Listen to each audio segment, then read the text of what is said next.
2024 का आखिरी महीना यानी दिसंबर की शुरुआत हो गई है, तो दिसंबर 2024 से कौन कौन से नियम में बदलाव हुआ है ये जानना है तो ध्यान से सुनना। मैं आपको एक बात बताऊं,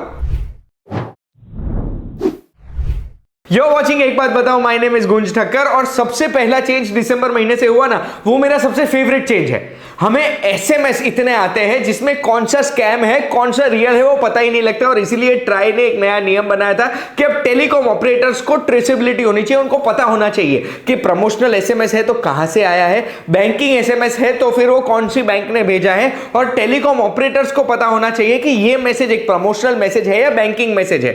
इसकी डेडलाइन वैसे तो 31 अक्टूबर थी, लेकिन एक्सटेंड करके 30 नवंबर कर दी गई थी, यानी 1 दिसंबर 2024 से एसएमएस ट्रेसेबिलिटी हमारे देश में लागू हो चुकी है। जिसका मतलब है कि हमें कोई भी स्कैमर अब यह मैसेज नहीं कर सकता है कि लाइट बिल खत्म हो गया है, भरना पड़ेगा वरना लाइट काट देंगे, या फिर आपका फोन सस्पेंड करने वाले हैं, या फिर ऐसा कोई भी मैसेज। अगर मैसेज ट्रेस नहीं हो सकता है तो फिर वो मैसेज 11 दिसंबर से डिलीवर भी नहीं हो पाएगा।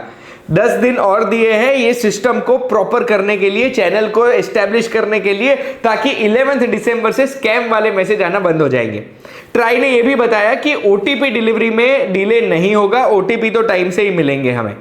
सेकंड, आधार अपडेट की फ्री तारीख ये महीने में है, यानी अगर 14 दिसंबर तक आपने आधार को अपडेट किया तो आप फ्री ऑफ कॉस्ट कर पाएंगे, वरना उसके चार्जेस लगेंगे। इसको थोड़ा समझते हैं। अगर आपने आधार कार्ड 10 साल पहले लिया था, 10 साल पहले करवाया था, तो आपको अपने आधार में अपनी आइडेंटिटी और अपना एड्रेस वेरीफाई करवाना पड़ेगा। इसके लिए proof of identity, proof of address Aadhaar की जो वेबसाइट आपको दिख रही है उस पर जाकर अपलोड करना पड़ेगा, जो आप फ्री ऑफ कॉस्ट कर सकते हैं 14 दिसंबर तक।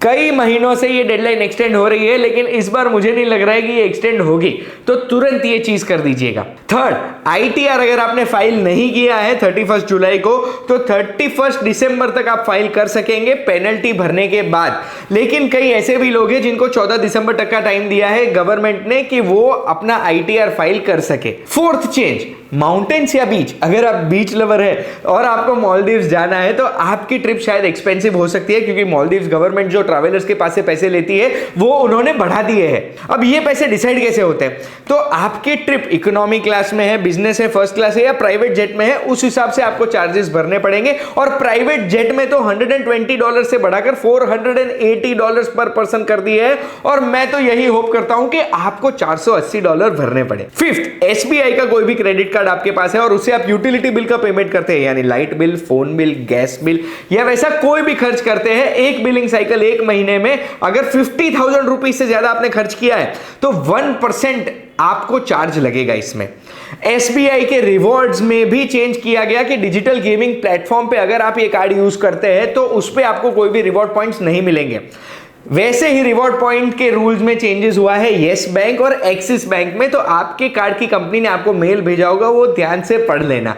सेवंथ चेंज एलपीजी के रेट में हुआ। हर महीने चेंज होता है ये रेट। इस महीने कमर्शियल सिलेंडर यानी 19 किलोग्राम का जो सिलेंडर रहता है ब्लू कलर वाला, इस सिलेंडर में 16 रुपए 50 पैसे की बढ़ोतरी की गई है। बस इतने चेंजेस थे दिसंबर महीने में। ये चेंजेस से आपको अगर कुछ नई चीज पता लगी है तो बस ऐसे ही वीडियोस के लिए सब्सक्राइब बटन दबा दीजिएगा।